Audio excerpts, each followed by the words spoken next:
In today's video, I'm going to teach you Guide with Google and Webflow. We'll start right in your browser. Type Webflow into Google and look for the official result that says Create a custom website, Visual Website Builder. Click that result to go straight to Webflow's site. This ensures you land on the correct platform rather than an ad or a third-party page, and it sets you up to access your projects securely. Once you're on Webflow, head to your dashboard and open the project you want to work on. From there, choose View Site so you can quickly confirm which pages and components you're about to update.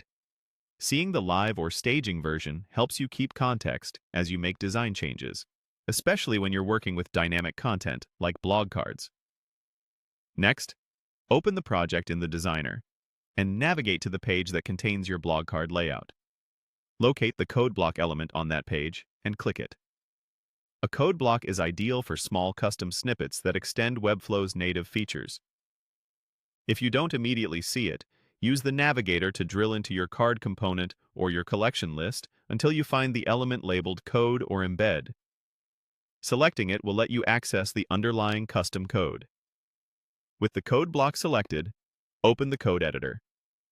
Here's where you'll paste the snippet that nests a multi-reference collection list inside a clickable blog card.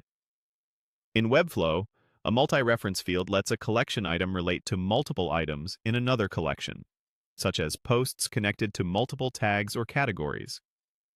Because a card is often a link wrapper, you can't directly place another collection list inside it.